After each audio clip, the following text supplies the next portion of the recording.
怎么称呼？最近怎么样？點稱呼？呢排點啊？ They all sound like Chinese, but not quite the same. Some people speak Mandarin, others speak Cantonese. So which one should you learn? Mandarin or 普通话 is one of the most spoken language in the world. I was born and raised in Beijing, China's capital city. I attended elementary school, high school, and university in Beijing, where all my teachers taught in standard Mandarin, and all my classmates and friends spoke Mandarin.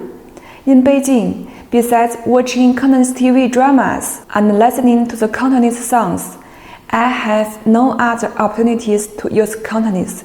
If you try asking for directions in Cantonese in Beijing, probably 9 out of 10 people wouldn't understand. All official TV stations also broadcast in Mandarin. For the majority of Chinese people, you might find some who don't speak Cantonese, but very few who don't speak Mandarin. So if you want to travel, study, or business in China, Mandarin is your best choice. If you want to connect with friends, colleagues, or clients from Hong Kong or Guangdong, learning some Cantonese can be a huge help.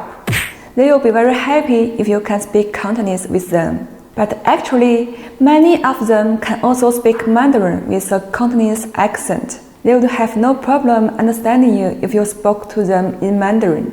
In my previous company, I have a leader from Hong Kong, and it is really hard for me to understand her Mandarin. So we prefer to speak English rather than Mandarin. So if you live in an overseas city with lots of Hong Kong immigrants, like Vancouver, Canada, Cantonese can be really useful in lots of places. You can order food at dim sum restaurant just like a local.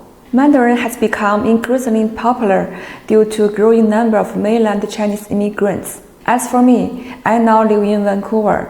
Since most of my friends here are Mandarin speakers, I use English or Mandarin in my daily life. So if you want to make friends with me, please speak Mandarin with me. If you're dating a Chinese person, first find out if they speak Mandarin or Cantonese. Learn the right way is the key.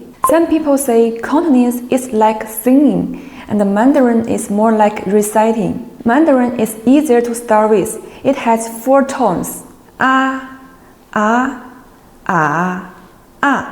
Cantonese has 6 or even 9 tones. This sounds musical, but it's tough for beginners. 394052786 Each country has its own national anthem. 各个国家有各个国家的国歌。各個國家有各個國家嘅國歌。A Canadian friend of mine said that Cantonese sounds a bit noisy, while Mandarin sounds softer and more gentle. Mandarin has a wide range of textbooks and online courses, so it's easy and affordable to begin learning. Mandarin is written in simplified Chinese, and Cantonese usually uses traditional characters. Simplified ones are easier to learn. I only know how to write simplified Chinese, but I can still read and understand the traditional Chinese. I'm going to mainland China and wanted to connect with more people. Learn Mandarin. If you want to move to Hong Kong or Cantonese-speaking community and want to understand Hong Kong culture, then go for Cantonese. It's all about where you want to connect. If you're still hesitating between Mandarin and Cantonese, I suggest you go with Mandarin. After all, it's the only official language of China. 它是中国唯一的官方语言。Which one would you choose? Tell me in the comments.